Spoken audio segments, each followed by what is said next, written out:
வனாந்திரத்தில் நடத்தி கொண்டிருக்கும் போது நிறுத்தி, மோசே நிறுத்தி, உபாகம் 1வது அதிகாரம் எடுக்க வேண்டாம், அப்படி நின்னு அப்படி திரும்பி பார்த்து சொல்றார், நீங்கள் இப்பொழுது இருக்கிறதை பார்க்கலாம் 1000 மடங்கு.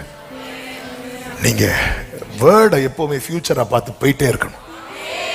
பின்வாங்கினா என்னாகும்? 32:15 ஒரு விசை கூட இந்த வசனத்தை உங்க கண்களை விட்டு திருப்பாதிருங்கள்.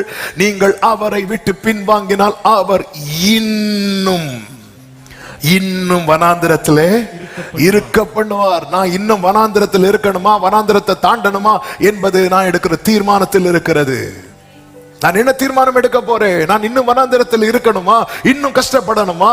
இல்ல ஆண்டவரே, இந்த வனாந்திரத்தை விட்டு, வேதம் சொல்லுகிறது, ஆவியானவரின் பலத்தினாலே அவர் கலிலேயாவுக்கு போனார். 40 நாள்ல இயேசு கிறிஸ்து வனாந்திரத்தை தாண்டினாரே.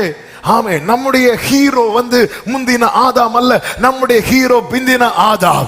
நம்முடைய ஹீரோ மோசே அல்ல, நம்முடைய ஹீரோ மோசேயிலும் பெரியவர். 40 நாள்ல வனாந்திரத்தை கடந்து வந்தவர். ஆமென் சொல்லுங்க பார்க்கலாம். கர்த்தர் தருகிற விடுதலை தான் மெய்யான விடுதலை. கர்த்தரிடத்திலிருந்து வராத எந்த விடுதலையும் அது இன்று விடுதலை போல தோன்றினாலும் அது நாளை இன்னும் பலத்த கட்டுக்குள்ளே தான் நம்மை கொண்டு போகும். ஆவியானவர் சபைகளுக்கு சொல்லுகிறதை காதுள்ளவன். ஆமென். 5ன்னு சொல்லிட்டானோ? ஹல்லேலூயா. இது ரொம்ப முக்கியம், ரொம்ப முக்கியம். சிலருக்கு பாருங்க, உடனே நல்லா இருக்கு, உடனே எல்லாமே ஓகே ஆனது மாதிரி இருக்கு, அடுத்து ஒரு பெரிய. யோசேப்பு லைஃப்ல விடுவிக்கப்படுவார், அகப்படுவார், விடுவிக்கப்படுவார், இப்படிதான் யோசேப்பு லைஃப் போயிட்டு இருக்கு. ஆனா 30வது வயசுல கர்த்தர் ஒரு விடுதலை கொடுத்தார் பாத்தீங்களா? அது பெர்மனன்ட் ரிலீஃப். ஆமா, போர்த்திபார் கண்ணுல தயை கிடைக்குது, என் வீட்டுல நெல் தான் திருப்பி உள்ள. இப்படிதான் போயிட்டே இருக்குது. குழியில தூக்கி போட்டாங்க, தூக்கி எடுத்தாங்க. தூக்கி எடுத்ததும் யோசேப்பு என்ன நினைச்சிருப்பா தெரியுமா? அப்பாடா.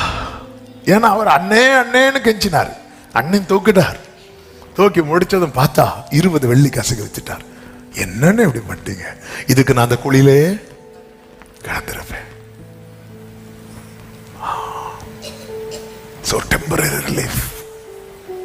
ஏன்னா கர்த்தர் கை வைக்கல, கர்த்தர் அவனோடு இருந்தார் மட்டும்தான் இருக்கும் பைபிள்ல. அவன் தயை கிடைக்க பண்ணிட்டே இருந்தார், ஃபேவர் கிடைக்க பண்ணிட்டே இருக்கிறார்.